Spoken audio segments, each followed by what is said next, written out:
Welcome everyone. Really an honor to have Sapna joining us today. For all of you guys that have been tuning in on the Synergy platform, just want to remind you that we have we're just really excited and joyful about the schedule that we have of classes during the week and all the different friends and collaborators and mentors that are joining us to share these art forms, yoga and movement, meditation with you guys. Also want to remind you guys at the end of July we have a 3-day retreat, online retreat, and the theme is it's called Rising, and our intention is to give more empowerment, more tools, more arts, and share more discussions to assist us to rise together. So that's our synergy offerings right now, and we'll start today with just a little grounding, you guys, so we can sit before we introduce our amazing presenter. So let's find a straight spine wherever you're at. Relax your shoulders, relax your breath, and just feel your tall spine, and just give thanks for this space that we have to motivate each other and learn together. Take a calming breath in and a calming exhale. Just inhale and feel your spine long, and circles moving up your spine to your skull, to your crown. And now exhale back to the earth. A couple of calm breaths here.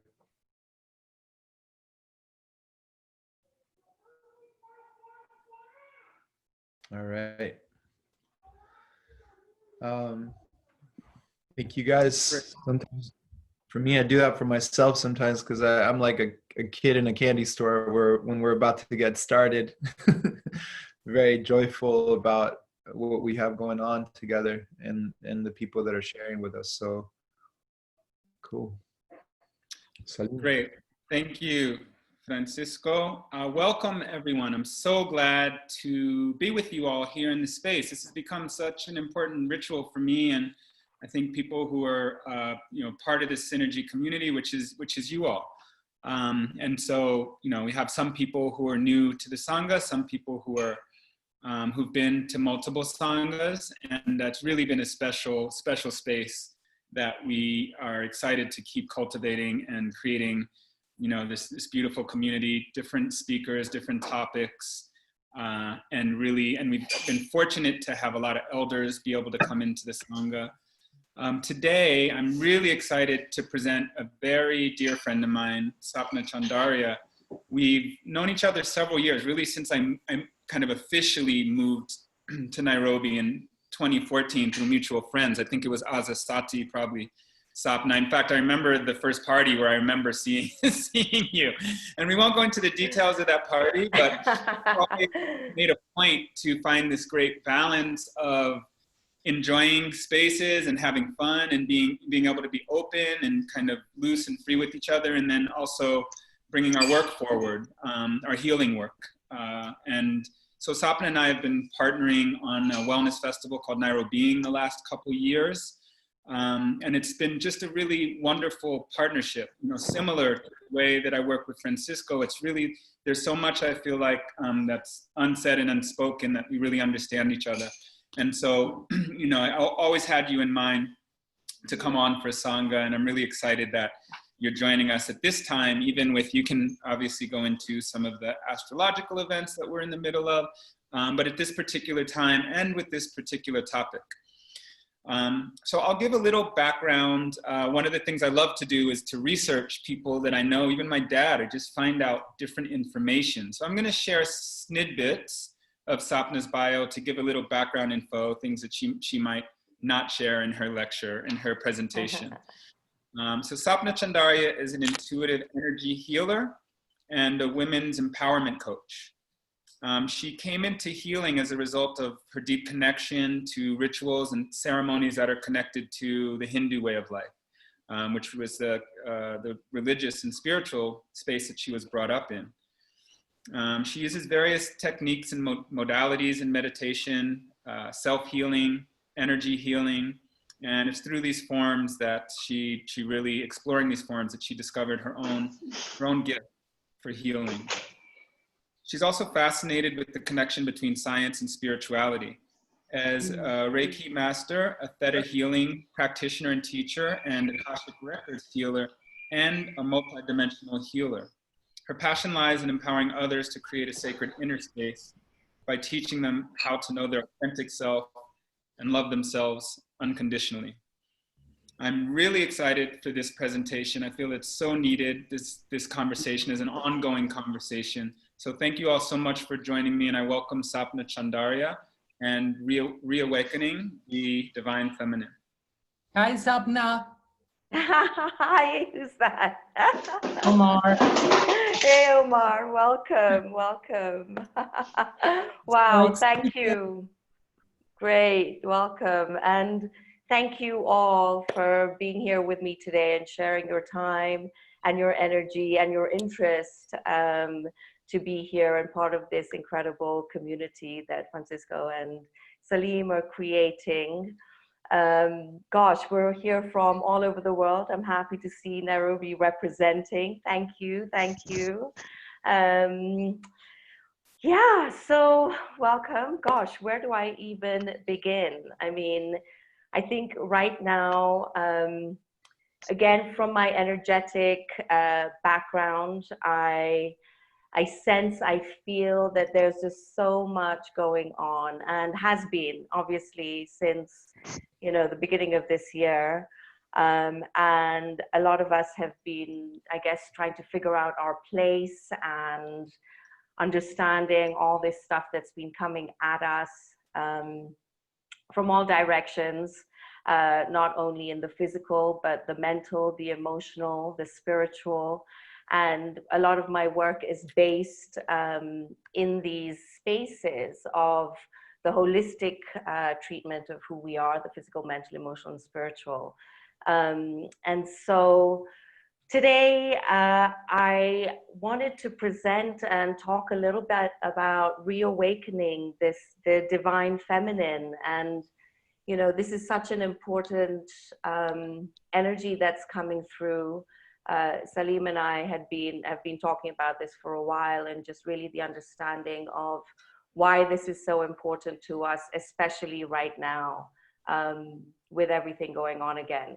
So today, not only do we have a full moon lunar eclipse happening, which is the third of a series of 3 right now, but we have, you know, 5 planets in retrograde, and there is all of this stuff happening that is really forcing us, whether we like it or not, to go as deep inwards and, you know, get into those inner spaces that we may have been afraid of or hiding. But I'll get onto that. So 5 planets in retrograde, we have the lunar eclipse, and, you know, what does this really sort of mean for us right now?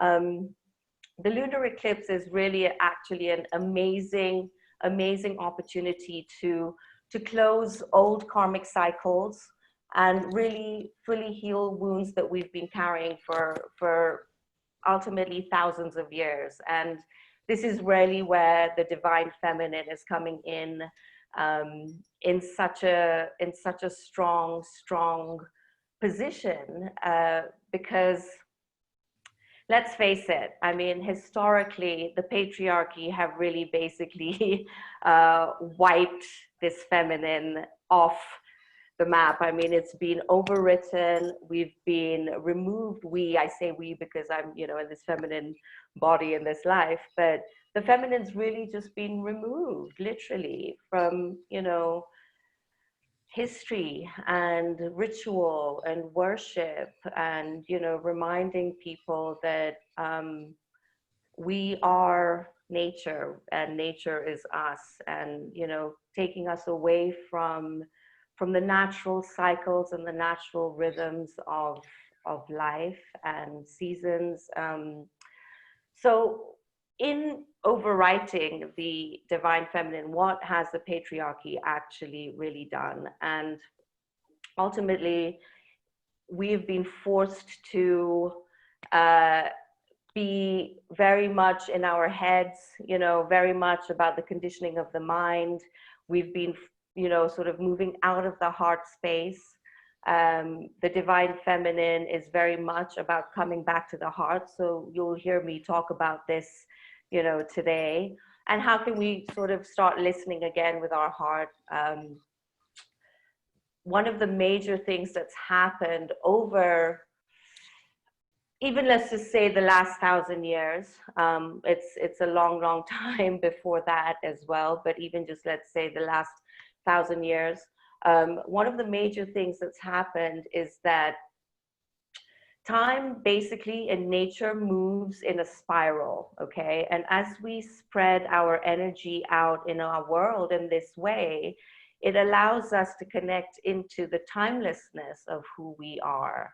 The timelessness of our spiritual nature. And what the patriarchy have done by moving it up into more of a mental space is taken us out of our hearts, first of all, and moved us into a linear life timeline and style. And what that's doing is basically it's creating competition, right? It's always about being along this linear timeline. It's created a hierarchy and power. And so having that linearity in our lives makes us ultimately replace the discernment with judgment, control. You know, where are we on this timeline? Are we at the right school? Are we in the right job? Are we earning the right amount of money, et cetera, et cetera? And so, you know, this is a really powerful visual, I feel, where we need to now start shifting into more of a spiral kind of life, right? Where it takes us out of that competition. We do what we need to do when we need to do it. And again, these are all elements that we've probably sort of felt that we've needed to be moving towards, but we haven't necessarily connected these kind of dots together. And so this is a lot of, you know, what I want us to just remind us today.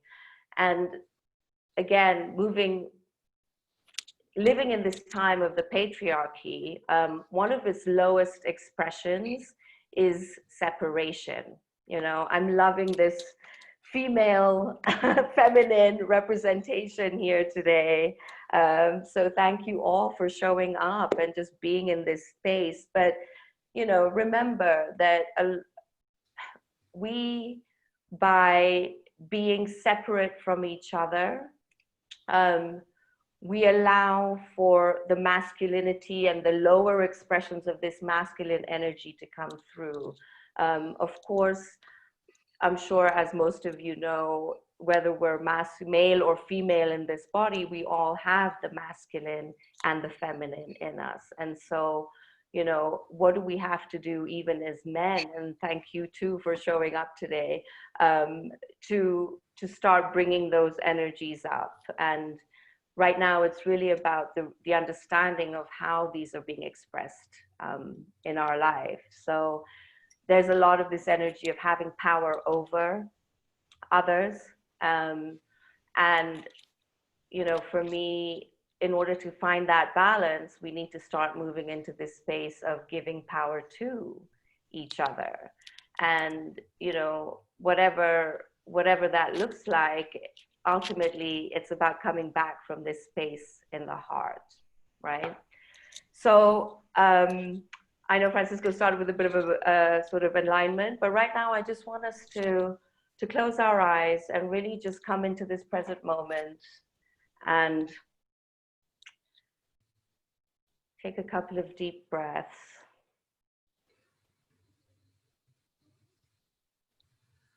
And if you feel comfortable, if you feel like you need to, you can place your hand on your heart.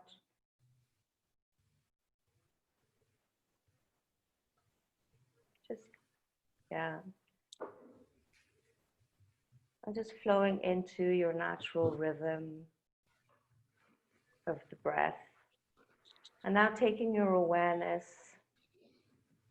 into your heart space. There's your physical heart. And I want you to go a little bit deeper towards the center of your chest. And now from there, even deeper. So your awareness is sort of sitting between the front of your chest and your back.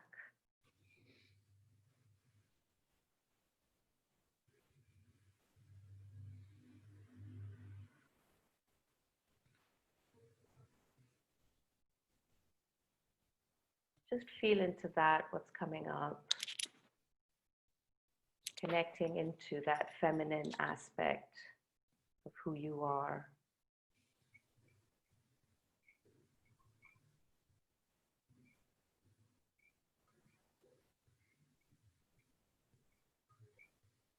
And when you're ready, you can just take a deep breath in and gently open your eyes.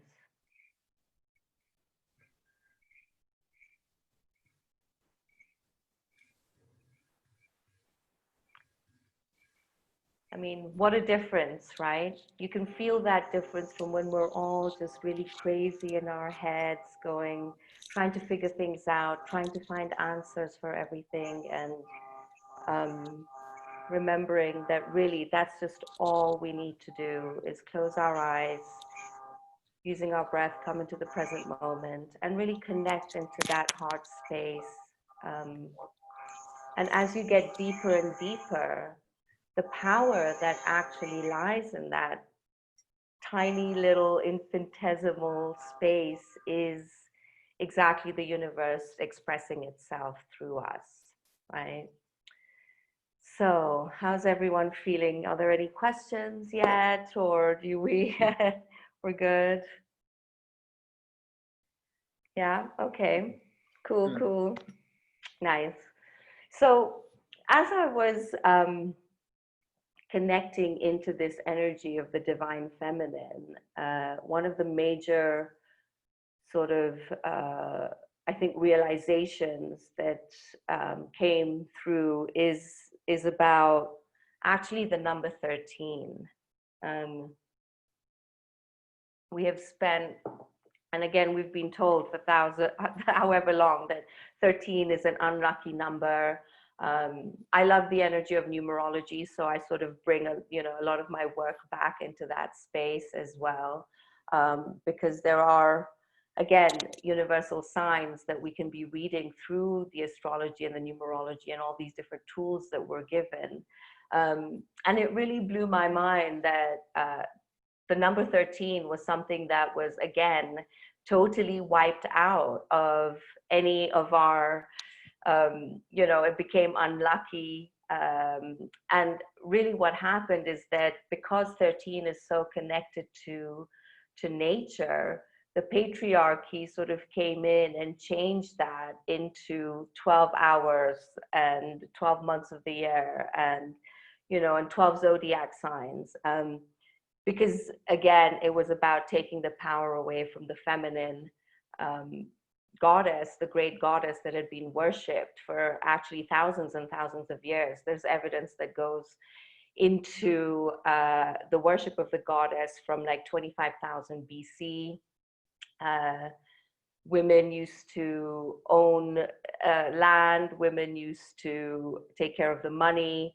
And so, again, to just be sort of removed from these cycles of nature that we are always going to naturally flow towards was really mind-blowing for me. So again, one of the qualities of the divine feminine is to connect into these cycles of nature.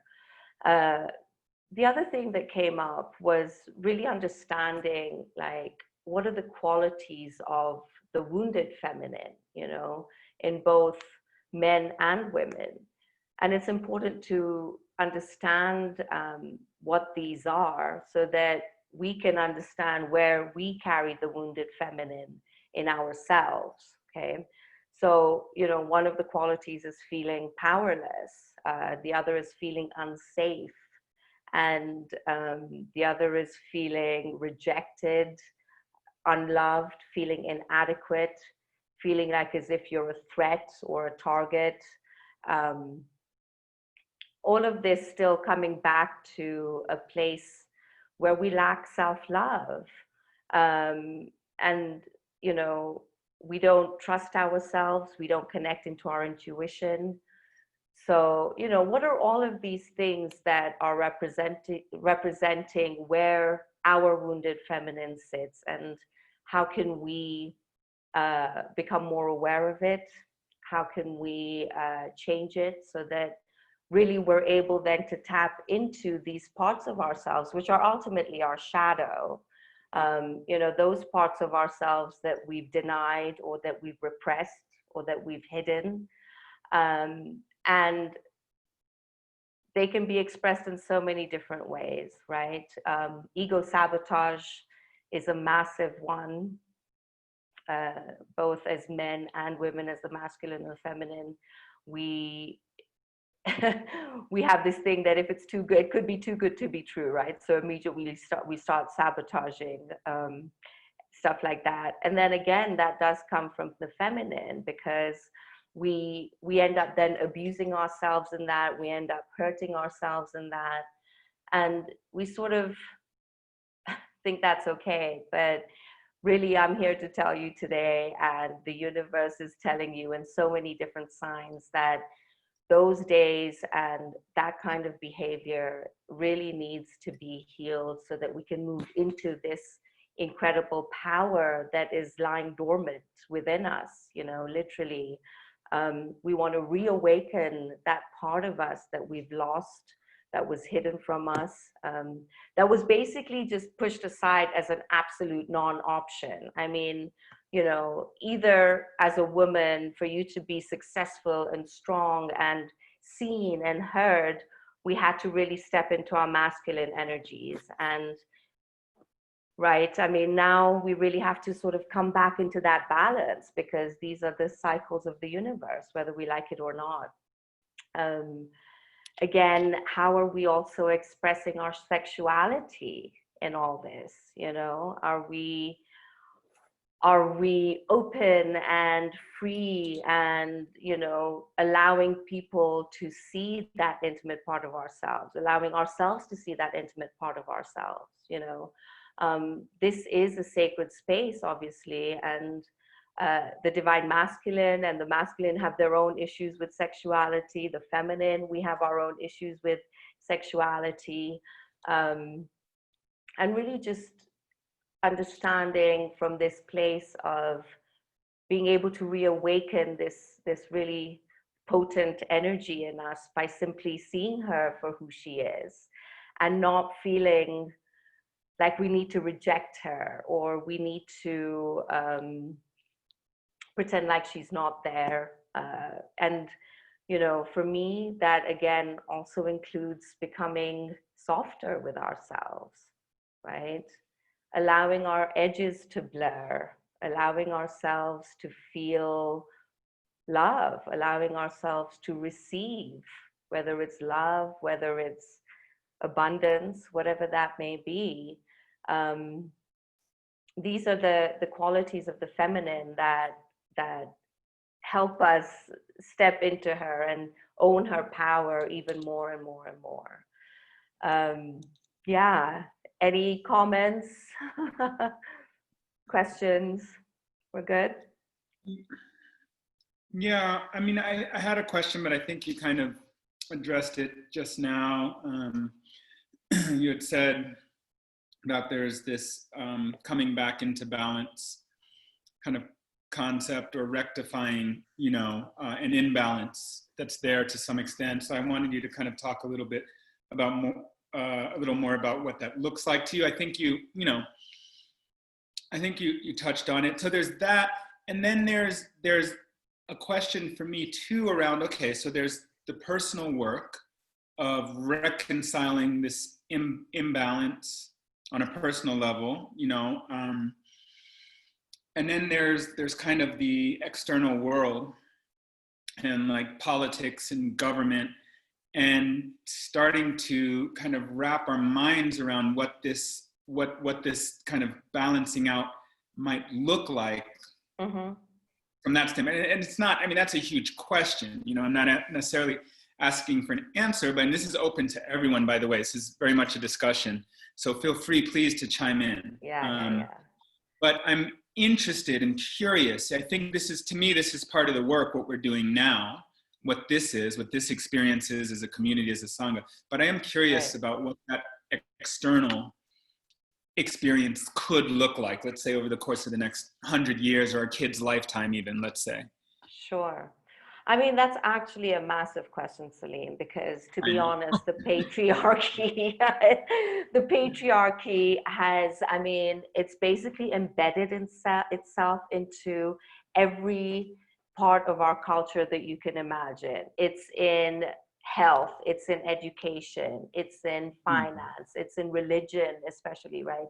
It's in arts, it's in politics. And so when we can come together as a community in this way and just, understand what our role may be individually first, and then how we can bring that into these bigger spaces, which is why I speak about what do we need to do on a personal level, simply by recognizing what where our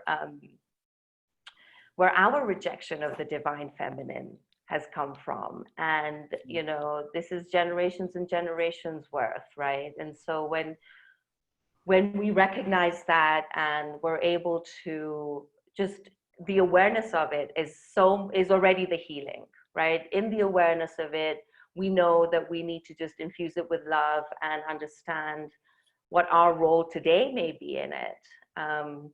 So, on the bigger scale and over the next 100 years, I feel that right now is when we need to start putting these baby steps, into action. It's all massive stuff.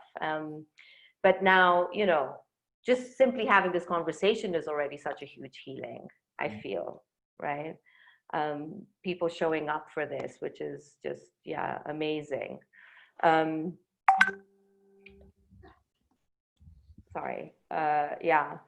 So, for really the future to me, in all of this energy, is a community of co-creators and co-liberators of a new world. And we're really stepping into this new paradigm of spirituality. And as we do this, it really is about, liberation from the fear, so that we can step into these spaces with love and like a deeper connection to source. These are spiritual conversations, and I'm honestly not sure how many people are having these. I hope, we are, and I'm sure all of us from all over the world are having it within our own communities and sort of groups of friends and stuff. But right now, the message is really about using this energy to release what isn't working for us anymore. First of all, bringing up that awareness, being able to commit ourselves to this space of releasing, both, again, on an individual level and on an ancestral level, on a genetic level, and then finally infusing into the collective. So I know I've done some deep work with a few people on this call today, and the shit that's been coming through has been wild. It's the only way I can explain it. I mean, we started with a huge release, like the first eclipse, and just bringing in ancestral medicine. From there, it went into again, that collective understanding the wounded feminine, where she's at right now, what she needs from us, what does she need us to do? How does she need us to show up? And why that's absolutely necessary right now. Usually the internal battle for us is to learn how to be fearless and how to speak and stand up for our truth and just be absolutely fierce in that, and just, there's there's no compromises, right? Right now, we have to really take up this movement and this community and co-liberate and, come from love, infuse everything with love. So, yeah. Any more questions? I kind of wanted to move into a little bit of a meditation later on. So yeah, just, Yes, let me Sapna, know. coming from, I was born and raised in Peru, and over there, like the earth is a goddess, and she's Pachamama, and and that's one of the reasons the GMOs have been kept out of the country. And the ocean is the Mamacocha, so I guess there's like that analogy of the feminine is represented in these great powers, but I started questioning some of, it's interesting just what, like, I remember being a kid and being in an elevator and seeing it go from 12 to 14, and there's no even number 13 in the elevator. So I was like, why isn't there a number 13 in the elevator? And I didn't grow up too much around Friday the 13th, scary movies. I had more like, until I came to the States, I was exposed more to that, like 13, daunting, kind of negative, scary energy with that Hollywood. Totally. But yeah, but I remember just like looking up that 13 and just even in the elevators, the fear of the feminine is even in the elevators. It's great. Right? And I mean, I don't think they even have a number 13 seat on a plane. Right. I don't think anyone sits in row 13. I mean, there's such a huge fear around this number, and it's really the number of the feminine, it's the number of the divine feminine, because also 1 + 3 add up to 4. 4 is the number of Mother Earth and Mama Gaia, again connecting back into nature, and yeah, I mean, it was and there's a whole history as to how this number 13 was removed, and it goes all the way back to the Knights Templar and stuff like this. So if you're ever interested in really understanding how deeply wounded, the feminine has been, and what she's had to go through, and where we're all going through this, together. And it's not to say, oh my God, that was bad, and oh my God, how the hell did that have to happen, and why did it have to happen, etc. It's part of our natural cycle of ascension. That was the coming of the age of the masculine, and now we're really stepping into this age of the feminine, and we all have a role and a responsibility to play in that. And it really, through communities again like this is how we allow ourselves that freedom, that we don't have to be in competition anymore. We can empower ourselves and others and people who are not able to empower themselves. So that was a big deal for me, the number 13. So yeah, any more questions? Yes, actually, this number 13 has really caught me as well. How you were saying, like, it's just thinking about it now, like flats, apartments that I've stayed in, UK, wherever, there's never a number 13. And I don't know why, but I always kind of associated that with the witches that were burnt and Guy Fawkes. I don't know if that's if there's any connection there. Oh, totally. Oh yeah. Yeah. So there were 13 witches burnt at the stake, right. because they were medicine women, and they were the carriers of the medicine, and I'm sure, Carrie, a little bit about that in your work as well, in terms of who were the keepers of this universal information, right? 13 witches.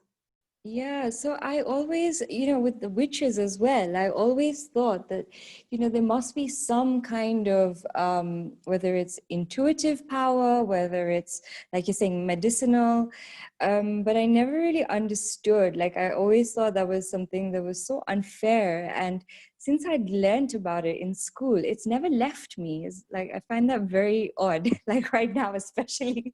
Yeah, well, I'm sure you Yeah. only heard one side of the story as well. When we were being taught this history at school, we were not told that they were burned at the I mean, yes, they were burned Yeah. at the stake for being witches, but not actually the powerful divine feminine that were a threat to the patriarchy at that time. And that's why they were literally rounded up and yeah, burned at the stake. In one of my past lives, I was one of those witches. So I know what that was. And in one of my own healings, I had to literally relive that experience in order for me to heal it. And I literally felt like my feet being unbound by like I could feel the rope coming off of my feet, off of my ankles. So again, as we get deeper, we can have those soul experiences that we need to heal. That's very interesting, Sapna. Like, I can't believe that hasn't left me since year 7. Like, since I learned about it, it's just not left me. Right. But yeah, thanks for sharing. Yeah, you're welcome. You're welcome. Hey, Sapna, Gunjan. I have a hi.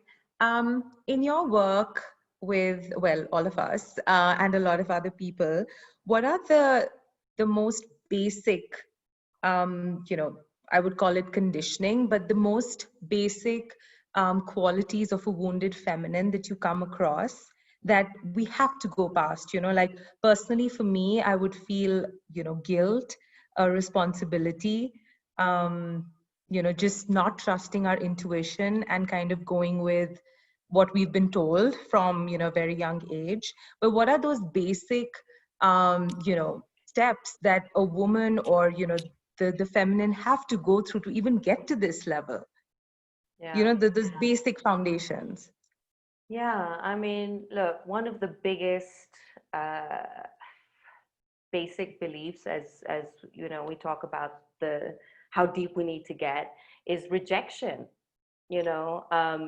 Again, even in this whole history of the patriarchy, the story of Adam and Eve that has been told to millions and millions of people in this world was the genesis, right? This is how life started.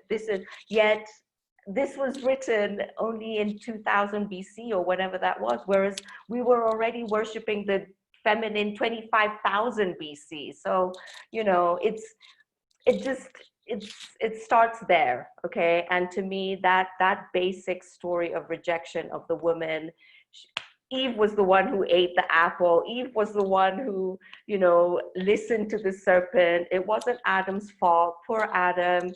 They got rejected So from the the blame Garden and of the Eden victim, all of because, that. right, so rejection. And then from there, here comes the victim, right? Here we go into our victim. Oh my God, it's not my fault, blah, blah, blah. So, and that's a good question, because as we use the chakra system, I use the chakra system a lot in my work, as you know.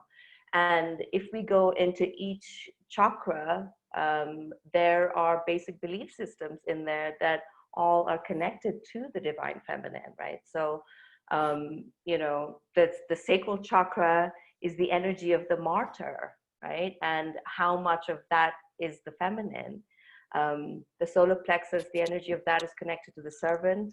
We all have people-pleasing qualities, right? We all want to be accepted. We all want to belong, right? And this is why I mentioned earlier that the lowest expression of the patriarchy is to separate, is that we're all separate. And mostly we're separate from source, right? We're separate from source. And therefore, if at that level we are already feeling that we don't belong, how can we possibly bring that into ourselves, right? And that's sort of basic root chakra energy right there. So I hope that answers your questions. I'll give you guys a few tips and tools to help you bring in the feminine and just really understand, you know, what we have to do. And so all of this is about going back into the heart, right? This is all about taking our power back from the heart. And one of the biggest ways I feel is to just soften, allow these hard edges that we've created around ourselves to blur and to just ease off and open ourselves to trusting ourselves more, trusting our intuition and not questioning what the universe is telling us, even if the universe gives us time to adjust. So it's not going to be just like, pack your bags and, whatever, but it gives us time to adjust and time to align, bringing in more playfulness in our lives, bringing in more of that wonder energy, that childlike energy, the sexuality, again, the sensuality. Imagine how the Shakti comes up through the Kundalini. We're all yogis here. And, how do we start harnessing that energy in the form of Shakti and the actual feminine, and, what we have to do to be focused about that as well. I think, yeah, those are really simple tools that we can use to help start that relationship with the feminine again.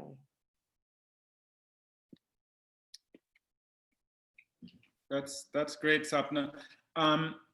I wanted to share, some of you are familiar with Saul Williams' work here on the video chat, and I was listening to one of his IG posts recently, and he said that the last 2,000 years, like kind of the mark of it has been the control of women and the enforcement of free labor, when reduced to like two primary themes, which I thought was really powerful, just to kind of like simplify and distill some of the mechanisms of control in that way, and call it out like that. I think I wanted to ask, like, with that in mind, right now I'm from the US, African American, and certainly there's a lot of conversation, like for people in my generation, there's not just conversation, but there's action happening, and certain things are coming to the surface that, that there's clearly been a concerted effort to suppress and to kind of keep status quo and to maybe make, insignificant changes or laws or legislature, whereas we here in the circle understand these are systemic and infrastructural issues. In the US anyway, there's no separating. In the case of the Black presence in the US, there's no separating America from this, from the racial dynamics and politics of slavery. Like you can't separate it. So I'm happy to see that that the different conversations are happening. So I kind of wanted to move it to, like, I guess not necessarily action, but what are the conversations aside, okay, in addition to what we're talking about here, what does that look like in terms of, the topic here is reawakening the divine feminine. What does that look like in terms of, if perhaps it's action or perhaps it's politics. I see more women in politics, again, at least in the US. Here in Kenya, it's a little different story, but maybe you have more information on that, or someone here does. So what is that, right? What does that start to look like in the, again, and I'm kind of asking a similar question to what I asked before, but what does that start to look like in terms of, actions that we can think about doing or seeing or experiencing, in the upcoming decades? Yeah. And I mean, there's a lot of women empowerment, amazing NGOs. There's also just girl empowerment sort of initiatives going on. And I think that those kind of initiatives really need our support right now. And, at the end of the day, I guess, ultimately we do end up choosing one or the other, but, if we can support these amazing initiatives, whether here or wherever you may be in the world, already we're making a difference there. As well as, I think, bringing men into the conversation.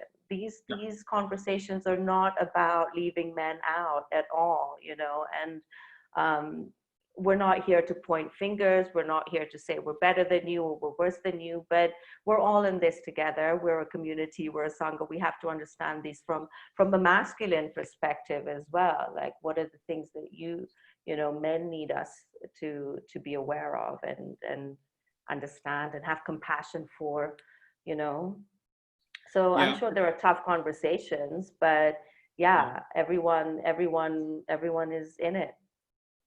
Yeah, and I think, and we've definitely been having conversations around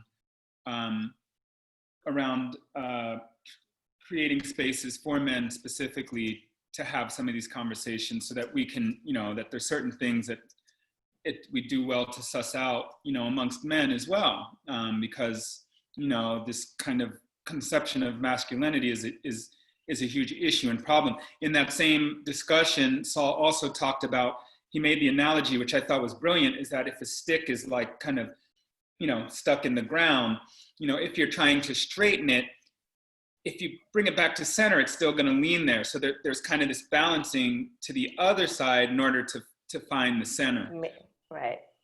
Which I thought was like a great way to describe this need to really embrace, the femininity within us as men, like really within us, and not, not think of everything, this duality, like what you were talking about, to get caught in that train of thinking, which was really introduced, and that has really affected our, the way that we experience and see the world. But it's an introduced concept. Even the separation, So anyway, I do appreciate that, and that's definitely something that and here at Synergy as well, that we're thinking about in terms of creating spaces for men, cultivating male sexual energy, all of this sort of thing, bringing it back inside instead of always having to kind of be out so much, but really finding it, inside of ourselves. Yeah, absolutely.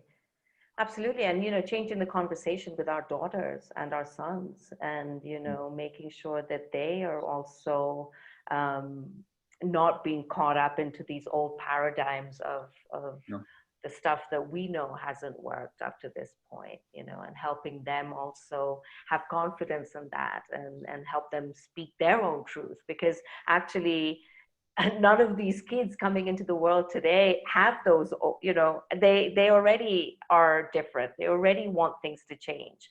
And we're the generation that has to facilitate that by speaking out, having our voice and making sure that we're being heard in these energies here. Wanja, did you want to say something? Were you? I did. Sorry, Wanja. Hi. So I think we have to show up, when you talk about political spaces and how does the divine feminine emerge? We have to show up. So it's not good enough to sort of say, there's this organization and this is what they're doing, and I want them to do more, but I'll kind of want them to do more on the other side of my screen. Like, thinking about how to be present in those spaces and contributing to those spaces, I think we just have to show up. And my experience with the divine feminine is women have become like men, right? In a lot of these political spaces, women feel that in order to have currency, to operate, to be heard, they have to, envelope themselves with these hard edges. And there's power in standing in your authentic self, that balanced place. There's power, there's resistance, but there's a tremendous power in just standing in that. I think it speaks to a lot of people, this sort of heart-centeredness, at the end of the day, is more enrolling than sort of negotiating and competing, you know, having these competing interests that oftentimes are also based on money. Like, it's all about, what I find in political spaces is that that is what people are negotiating on the basis of, not a sort of nurturing, taking on a nurturing perspective. How is this going to affect this community? How is this going to affect this group of people? I think we have to start speaking from that place and being consistent, you know, as we do that, to then bring in that energy. Because it's really easy to come into these spaces and it's all about economics, it's about, you know, political power, control over, power over, what Sapna was talking about. But we just have to show up, and we have to support each other. People who do show up, I think it's important to then support those people. Yeah. Absolutely. And thank you for saying that. Yeah. And it is absolutely about showing up.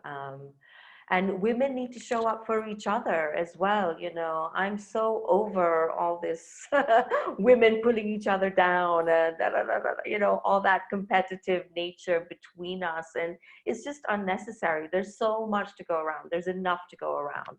And I think that, you know, when women show up in that space in that way, it blows people away even more because they're not expecting that kind of response, right? And, you know, there's so much in this. And honestly, today, I hope I've just sparked, you know, some kind of something in all of you. And it's definitely sparked in me, you know, just this flame that we have to keep burning. There really is no option right now. So yeah, all the way from politics to art to especially money, you know, women have really strange and unfortunately limiting beliefs about money. And I have this great women and money healing that I've done energetically, and a lot of this also is about how you know, men controlling the money in families, controlling the budget, women having to ask for the money, etc., etc., etc. You know, again, that's a huge energy that needs to be shifted as well. And so again, by showing up and by owning who we are, all of us are already affecting that change. So yeah, thanks, Wanda. Hi, Sapna. Hey, Omar. Can I say something? Someone put me How on much mute. time do we have? Hang on a second, guys. No, I'm joking. Someone put me on mute. Yes, everyone, it's not personal. Everyone's on mute, so just so we can hear the speaker better. We're good for time, though, talking about, I mean, half hours. No, I was joking because I, no, don't worry. Perfect. Okay. Thank you. Sure. I am so happy to be part of this. And you know what, Sapna, I've grown up in a family that is very dominant, female. My granny, my mother, my sister, all originating from Iran is our bloodline. And our society, our family is matriarchal. And it's always been, even if you're a man in the family, the women are rulers. So my question to you is it cultural as well? Could it be cultural? Or is it just guttural or primeval, primordial? And the second part to it is all my friends, my best girlfriends, strongest, Wanja is one of them. You I've just met. My sister is all the women in my life are extraordinarily strong. So, do we seek it? It's the order of the world because women actually rule. Women do rule. Um, yeah, it's absolutely, I mean, to answer your first question, or this is what I've seen in my experience, in in terms of the work that I've been doing with energy and understanding that, you know, again, there's physical laws that apply to this. It's not just what we feel and what we hope for. It's actual sort of physics and science, and so yes, absolutely, it is primordial. And you know, we are the life givers, right? We're the ones who are able to give birth. And you know, and so of course, you know, it starts from there. And again, you know, the whole fertility thing, and I mean, again, the patriarchy sort of came in and were like, oh my God, look at all these women, they're a fertility cult, da da da da da. And actually it was really just about celebrating the woman, you know, the female body, because it gives life, because it has such a power in that. And so yeah, I mean, I think that, you know, it obviously goes back to that. And it was always about the great goddess. It was always about, you know, the she, and God being referred to as the she. And you know, I can say that, like, my 10-year-old daughter, for example, has not once ever called God he. Not once. Since the first time she could say she and God, it was always she. So you know, that really also opened my eyes again. I was like, oh, she knows that already, you know. um, and yeah, I mean, I think that when we are surrounded by powerful women, there are so many stories of matriarchal societies in the world that have survived for thousands of years as well, without, you know, that history and those stories being available for people to see and find easily. You really have to dig, you really have to look for them. But even the Kikuyu culture, all the way to Indian matriarchal societies, to what you're saying, Iranian matriarchal societies, Chinese matriarchal societies. So, you know, these societies that today have been considered very, again, patriarchal and very male dominated, they have such deep roots in the feminine. And a lot of them have been maintaining them to in secret, probably. Um, but it's still very much sort of there. Now, I'm sure as these conversations get more and more public and people are talking about it more and more, we'll find out so much more than, you know, than we ever knew before, to be honest. So I'm excited for that. Thank you. Thank you, Omar. Hi, Vanj. Love you.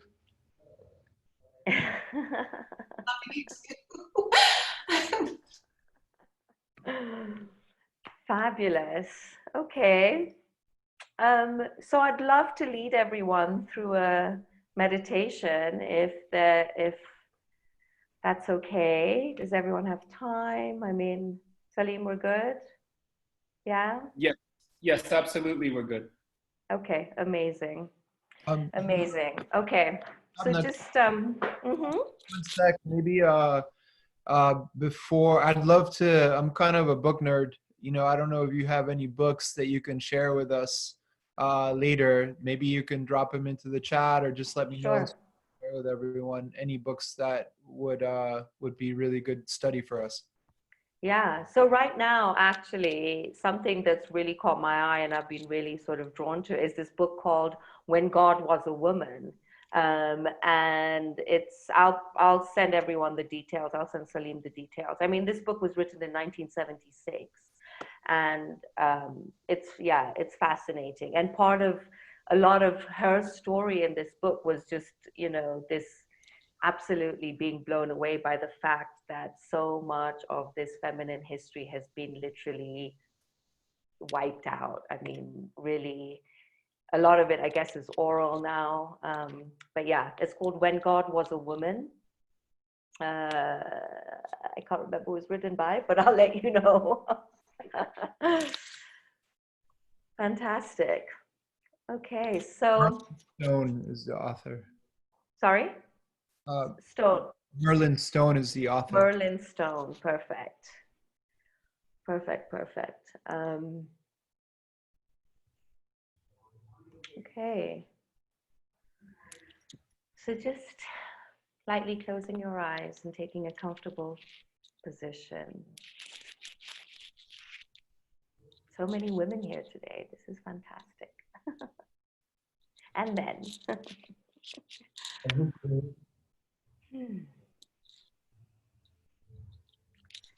I know for some of you it's the beginning of the day. For some of us it's the end of the day, end of the weekend, coming into a new week.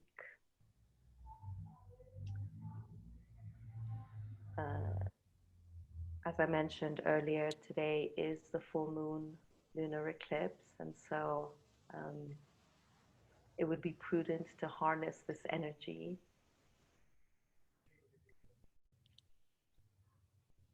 Just letting your breathing normalize, either with your feet firmly on the ground or seated on a chair.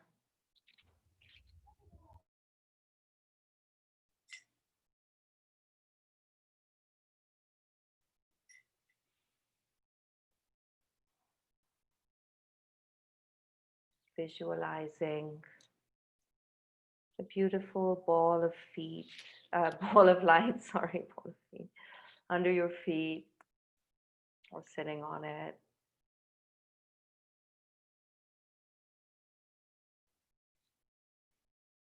Pulling that light all the way up through the bottom of your feet, through your legs, your knees, your thighs, and activating the root chakra.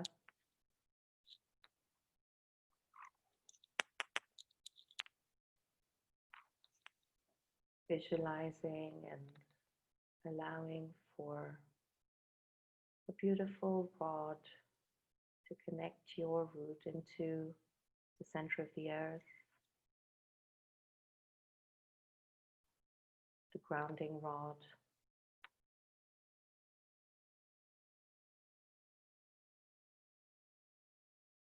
Bringing the awareness into your sacral chakra. Activating that potent power of creativity. This is such a beautiful representation and aspect of the feminine.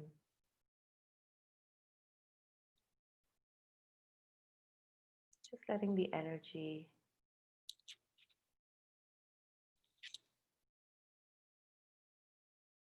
sit there for a second. What part of your creative energy do you need to activate today? Is there a part of your creative energy that you need to release?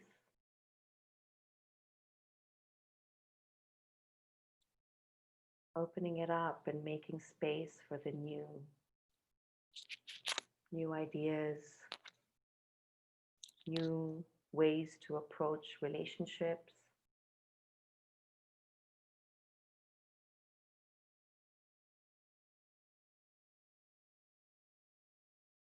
Allowing that intuition to settle.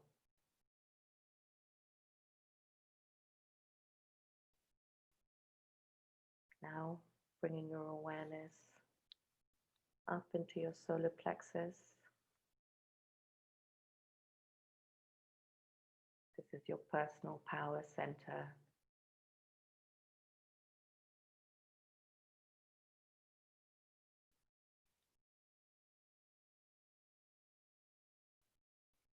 What part of your energy do you need to take back through the feminine?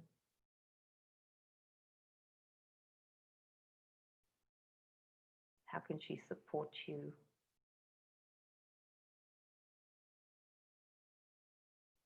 And energize you and empower you?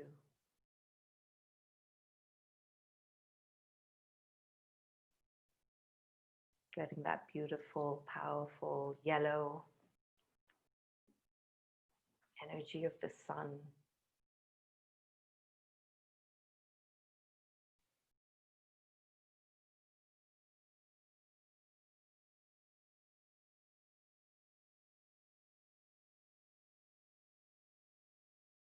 Fire up that solar plexus energy. This is your fire center.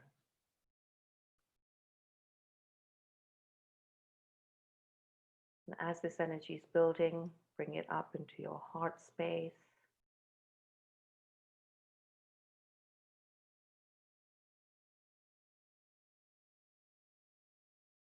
Coming back to your breathing if you feel like your mind is distracted.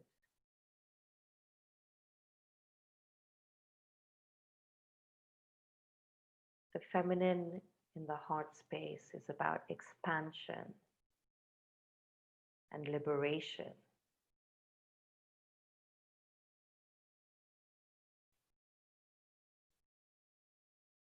Letting the energy open you up. Open you up to receive.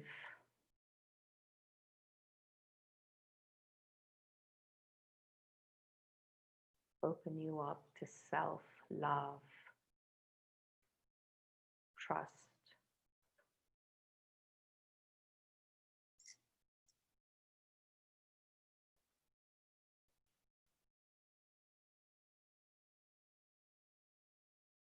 Releasing any heartbreak, any past hurt, anger,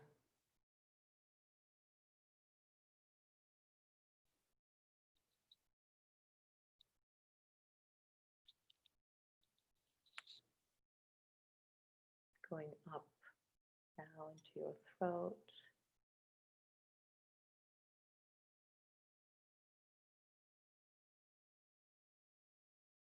And asking the feminine to empower you to speak your truth,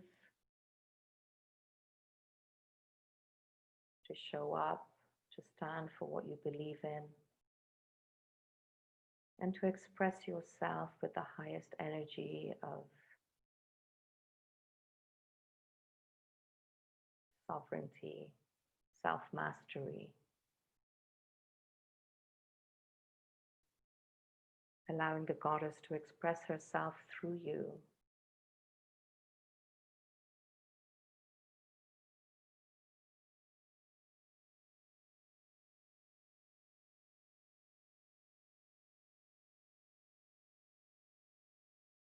Just relaxing your face,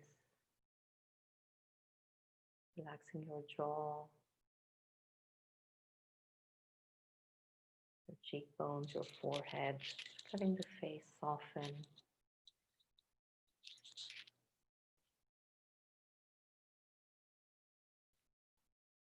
Softening the back of your neck.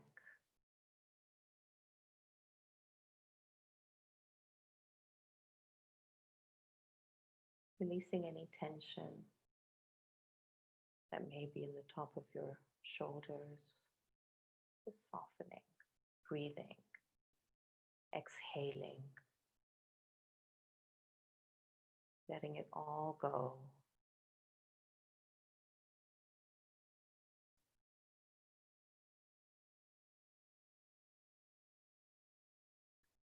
As that energy moves up and activates your third eye, your Ajna chakra,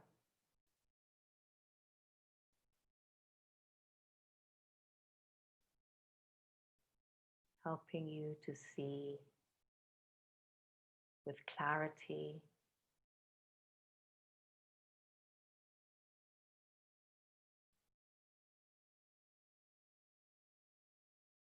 seeing yourself, your family, your community, this community, the global community.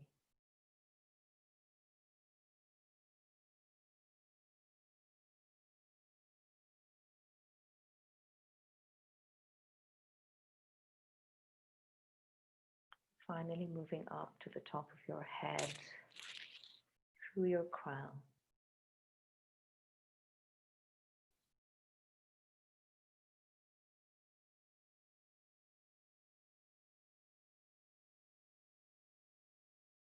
Allowing the divine feminine to guide you to surrender.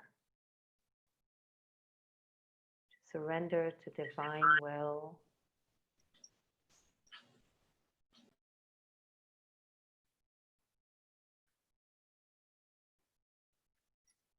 Surrendering to this deep, pure, unconditional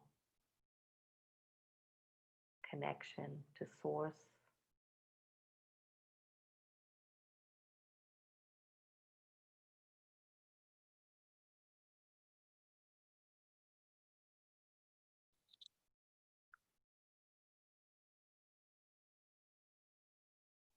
So we can remember how loved we are unconditionally. Remember who we are.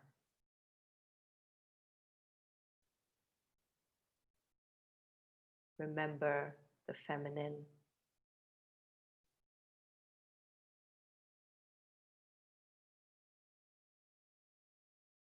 Remembering her love for us.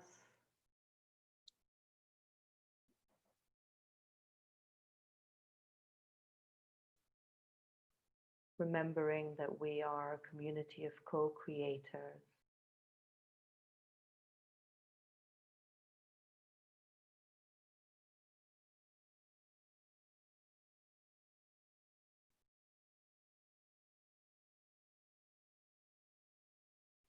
If you feel like there's any messages,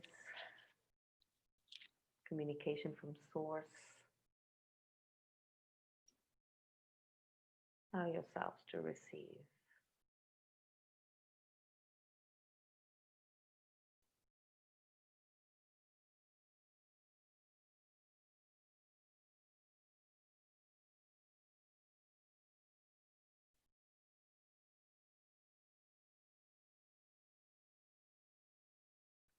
Setting an intention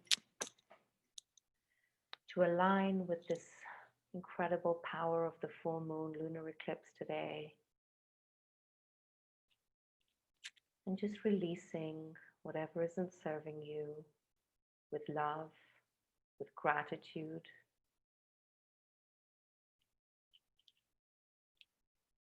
with power.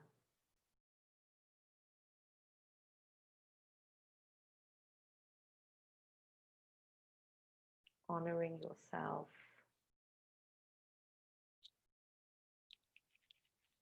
Honoring Mother Earth, Mama Gaia.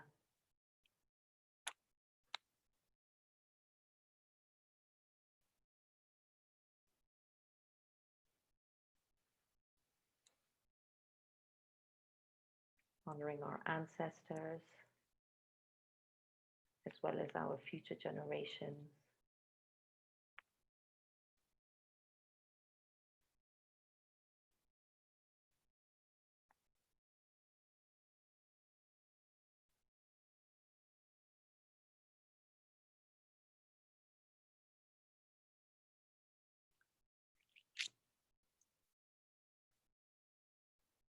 Bringing your awareness back into your hearts and allowing this energy to settle here.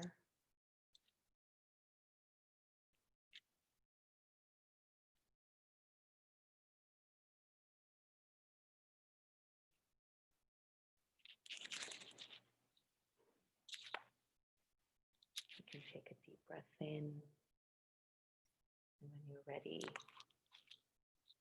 can open your eyes.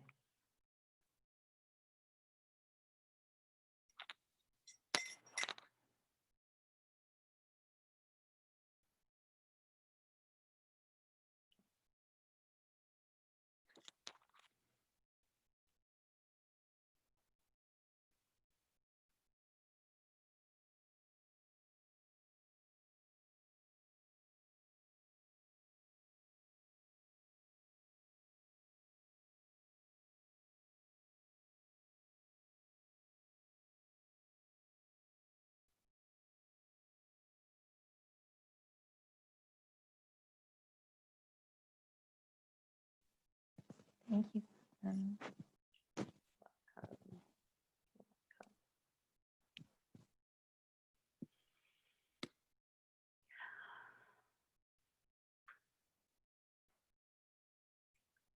Okay, everyone back. Petra's still meditating. Sorry, Petra. Gently, gently. Okay, good, good, good, good. Okay, wonderful. I hope you enjoyed that. And yeah, you can always use that meditation anytime. It's a simple chakra meditation and just, bringing in the energies of the divine feminine into all these different parts of who we are. I thank you all once again for having me tonight and for sharing your time and your energy and your love to be here today and to support this incredible community that we can call ourselves a part of. You can find me on Soulful Living. I'm on Facebook, on Instagram as at Soulful Safaris. The name is Soulful Living. I find that a lot of the interaction happens in the private group sort of setting. Thanks, Francisco. And what else did I want to say? Just thank you. Big thank you to Salim and to you, Francisco, also for creating this incredible community and spending the time and having us all come together in this fantastic space. And yeah, ladies and gentlemen, it's time to surrender to the feminine. Thank you. Beautiful, Sapna. Thank you so much. Thank you. You're welcome. Thank you. You're welcome. Asante Sana. Yay. Come back soon, Carrie. Is there, I don't know what the time's like, Sapna. Is there anything else Papa you want to touch on? Or anything to engage Sapna with while she's with us? Like, not that she's leaving, but while we're here together, while she's with us. That didn't sound right. Yeah, before I fly off into my little spaceship. Yeah, this junction. Hi, Sapna. Thank you so much. That was so enlightening and helpful for me on such a personal level. 2 points I want to make. This idea of the wounded feminine, I noticed for me after you sharing this information that I try to take care of the wounded feminine by going back into my masculinity again. So, is there anything you can add? Like when Celine was bringing up this idea of, how do you see this happening on a grander scale? Like, as it is connected to our personal moment to moment experience, I was wondering if you could add a little bit more to that. In the moment, my default setting would be to launch back into my masculinity to fix the wounded feminine. How could I start to lean in towards my femininity, even though it's wounded? That's a beautiful question. Thanks, Linda. I found that a lot of it is about softening with ourselves, not trying to fix it, not trying to, be there with the answer all the time and finding the solution, but to really just soften and, let her just be. As women, we carry our wounded child, you know, our inner child quite strongly, and that's a lot of where our wounded feminine also comes from, you know, in this life, the stuff that we end up feeling like we have to fix. And so there's nurturing, you know, just to nurture that part of you and to not feel like if you don't have an answer immediately, somehow there's something wrong with you, you know. I feel that that's the energy you're sort of carrying, is just that I need to find an answer immediately, right now, like where is it, kind of thing. And that also sort of obviously stresses you out, and then you immediately, you know, go back to that place of I don't know, I don't have the answer, I'm not good enough, I feel inadequate, whatever that is, right? So what does, you know, I would also even pose to you, what does the divine feminine look like to you? What does she feel like? What does she want to express in you? What does she want to, you know, say to that part of you? Because those are the parts where we actually carry our biggest power, right? Those shadow parts of us that we immediately feel like we need to fix are those parts where we have our power. So yeah, softening, I feel, you know, also just coming back to the present. Being present is such a huge tool right now. I think we're all forced to be present, whether we like it or not. You know, we're not able to make plans and whatever. So, you know, these are two things that really help me, and just really soften, just like, you know, just like really let it all go. And you'll even start feeling that energy in your heart chakra just sort of crumble and just melt away. And a lot of it is just giving yourself permission to do that, you know. So start there, give yourself permission. That's very beautiful. Thank you so much. I wanted to say one last thing, and this is a shout out to Francisco and Salim and the Synergy family. Since meeting and training with Francisco, and I've been sharing Synergy with younger audiences, children and youth, because I absolutely believe in the power of that experience in even like the young boys exploring that balance of feminine and masculine energy, as it was mentioned in the conversation of kind of that patriarchal system and the male gender looking at masculinity as potentially being their own, being the only energy they have. So I wanted to share that I love sharing Synergy with younger people for the purpose of like this exact conversation. So thank you, Francisco, and Synergy. High five. We don't. Yeah, I mean, it's important, like Sapna was saying, just communicating the message, like starting with the kids, you know. So you're doing that work, Linda.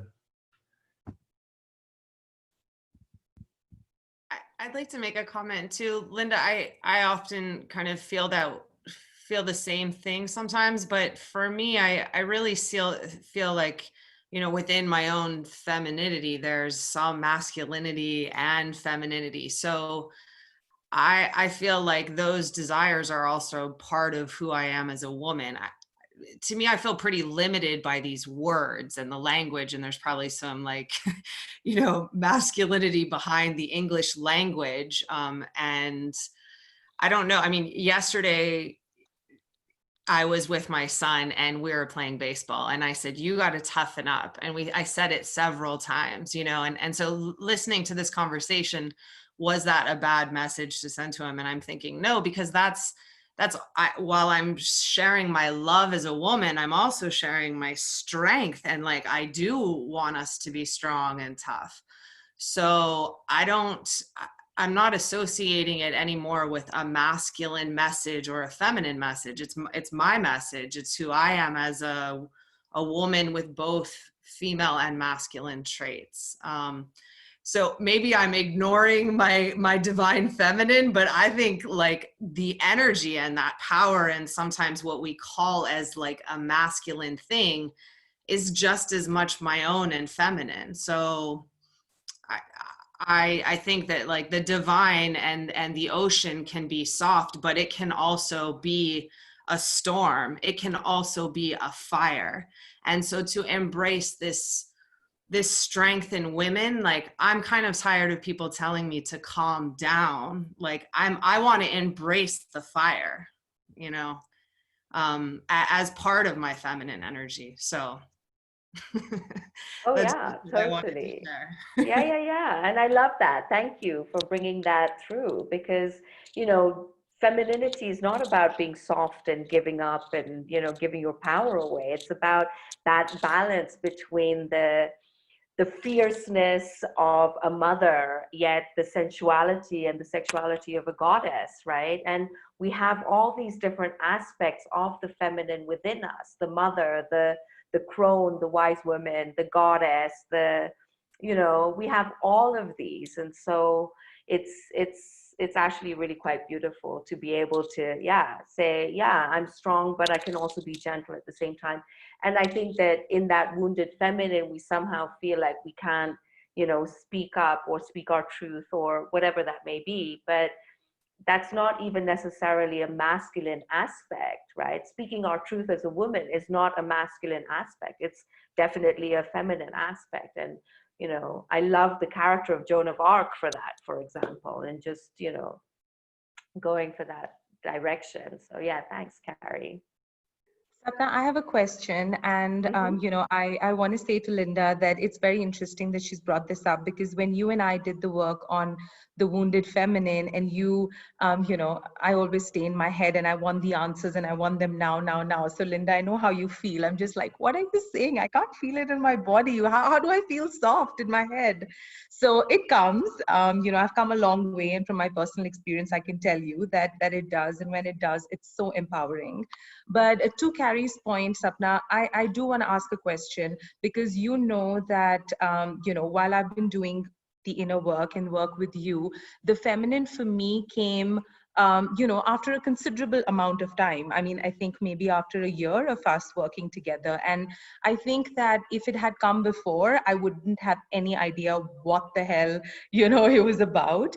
But I have to share with the group in the community that for me, my insight into feminine was through anger. I remember I came to Sapna, and I'm okay to share this.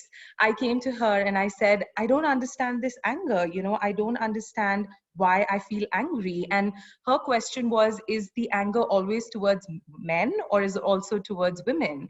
And my answer to that was actually what led me to working and healing my wounded feminine, because honestly the anger was always towards, you know, the more masculine type. With women, I think it would come out as impatience or irritation. So the reason I'm sharing this is because I feel like these triggers are also very important for us in our journey, because they help us if we're open to it, and if, you know, we show up for ourselves, for us to go within, because that energy of anger actually opened up, you know, this whole world of the divine feminine, and there's no way I would go back, you know. And I'm glad that I told her. I mean, I was just like, Sapna's just going to think I'm crazy, but I'm just going to tell her I feel angry, and, you know, it's not nice, and where is it coming from? So that's what I wanted to say, Sapna, is and that's the question, you know, is that, are these emotions actually triggers which are making us check, you know, whether we need to go deeper, or if there is a part of the feminine that we need to heal? Is anger that trigger? It was for me, but is it generally in your work? Do you see that? Yeah, absolutely. Because all of these things that make us feel uncomfortable, right?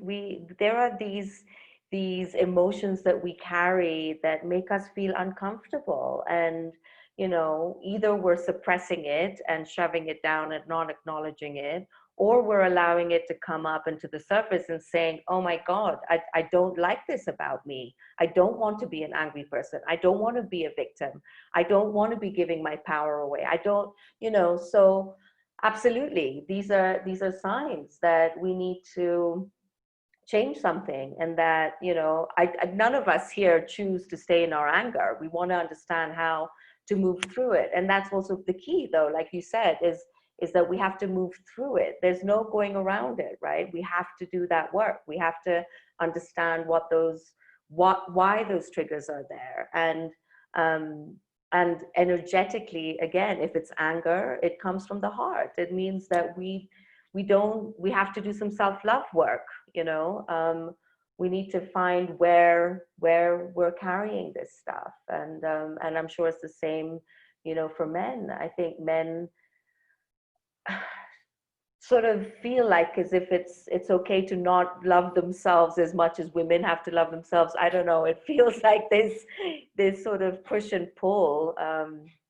But again, that's part of the conversation. So yeah, absolutely. When emotions come up that make you feel uncomfortable and make you feel like you need to change something, then yeah, pay attention.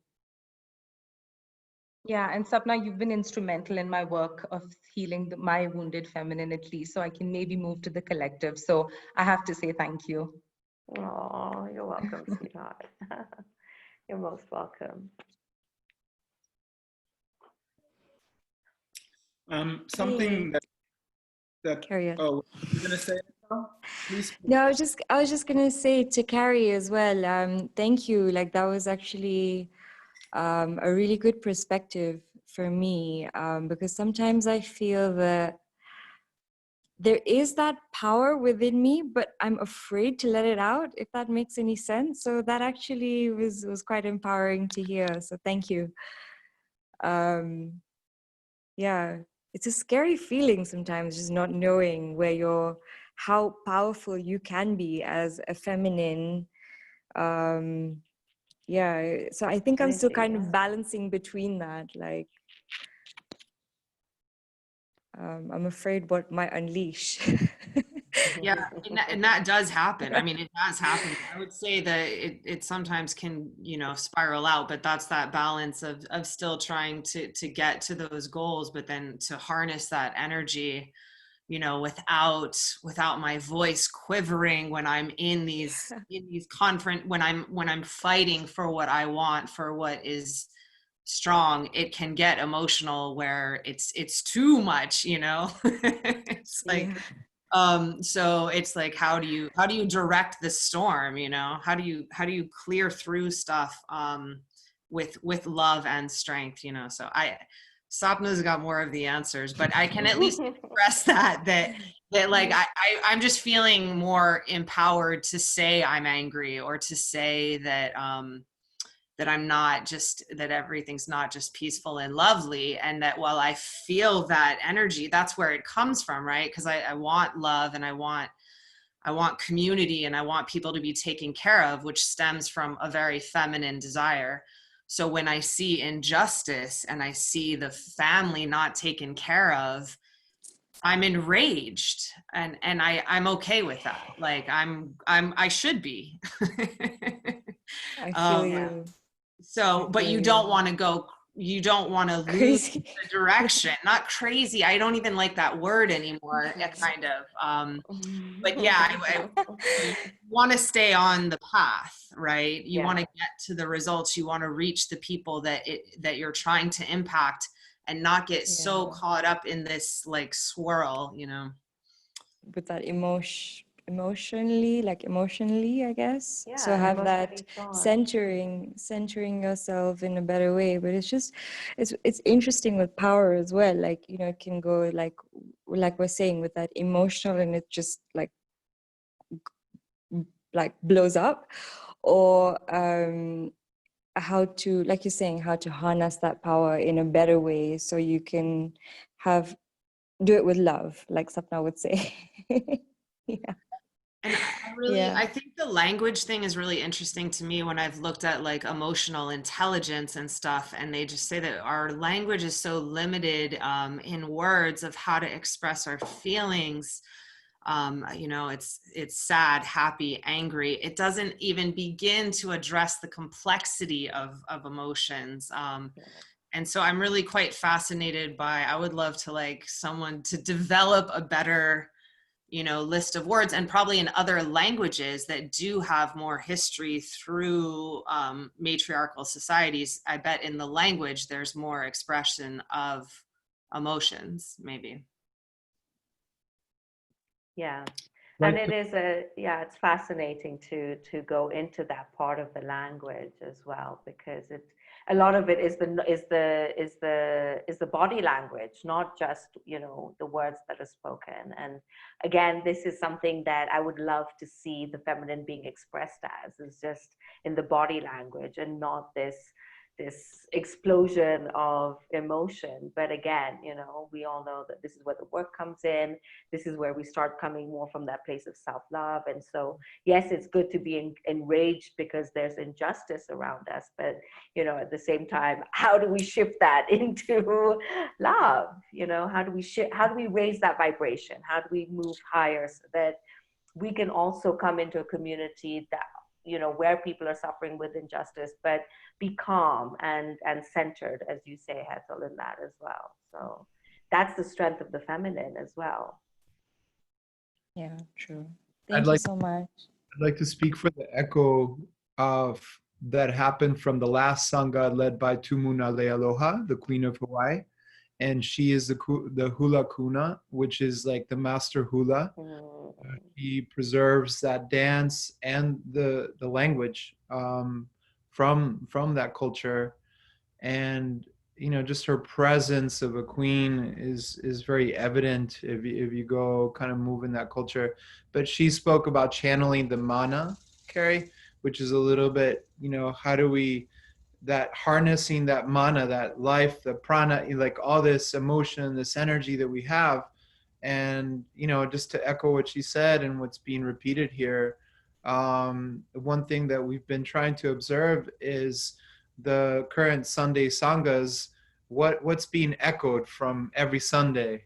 And there's a lot of echo on breath and channeling and how do we calibrate this energy and with intention, so just want to bring that up and give thanks, to it being brought up again here with you guys talking. Yeah, great.